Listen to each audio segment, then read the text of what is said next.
మేలు. పౌలు అన్నాడు, మనం అనేక శ్రమలు అనిపించి దేవుని రాజ్యంలో ప్రవేశించాలి అన్నమాట.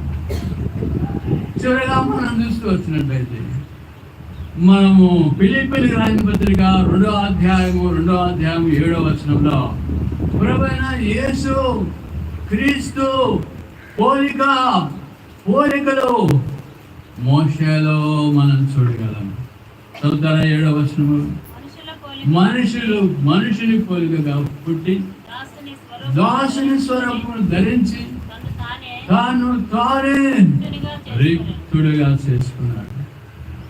మనుషుని పోలికగా పుట్టి ఇంకా దాసుడైపోయినాడు. దాసుని స్వరూపము ధరించినాడు. ఇదంతా ఆశ్చర్యకరమైన విషయం లేదా? కాబట్టి ఆ దైవ లక్షణాలు, దైవ పోలికలు నిజంగా మోసాలు కనబడుతున్నాయి. దాసుని స్వరూపం ధరించి, చదువుమా అక్కడ పుట్టి దాసుని స్వరూపం ధరించి తానే రిక్తునిగా చేసుకున్నాను. రిక్తుడైపోయినాడు అంటే ఖాళీ అయిపోయినాడు. ప్రభువైన యేసుక్రీస్తు వారు ఆయన ఎలాగా మనం తగ్గించుకొని రిక్తుడైపోయినాడు ఏమి. కాబట్టి దాసుని స్వరూపం ధరించేశాడు.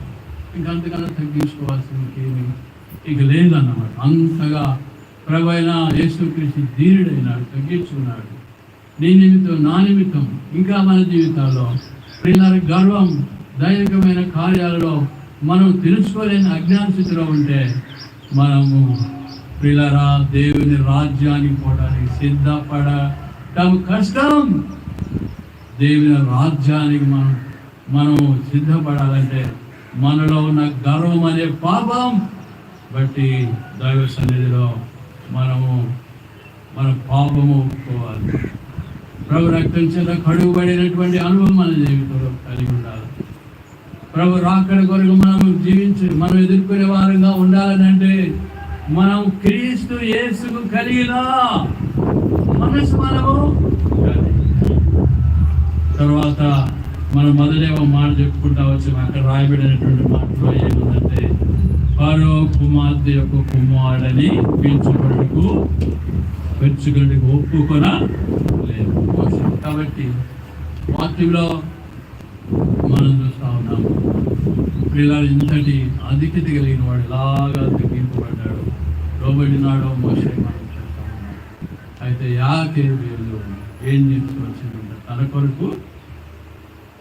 కొరకు పెంచుకోలేదు. మరో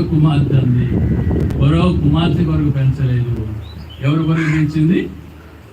దేవుని కొరకు ఆ బిడ్డను పెంచిందండి. దేవుని బిడ్డను.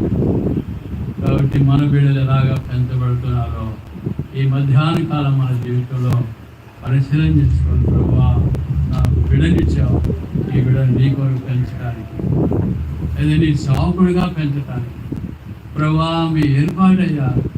వారి ఇష్టమైనటువంటి గొప్ప ఆలోచన ప్రియులారా మనం ఎలా కలిగి ఉన్నామో మనము పరిశీలించుకున్నాం. దయచేసి చూడండి, నిర్గమాకాండం ఆ భాగాన్ని చదువుకొని మనం ప్రాంతంలో ప్రవేశిద్దాం. నిర్గమాకాండం 2వ అధ్యాయము 9వ వచనం. ఫరో కుమార్తె ఆమెతో ఈ బిడ్డను తీసుకుని పోయి నా కొరకు పాలిచ్చి పెంచుము, నేను మీకు జీతం ఇచ్చేదాన్ని చెప్పగా ఆ స్త్రీ తీసుకుని పోయి పాలిచ్చి పెంచింది. ఏం చేసిందంట? పాలిచ్చి పెంచింది. ఆ బిడ్డను దేవుని కొరకు పెంచింది. ప్రారంభిస్తుంది.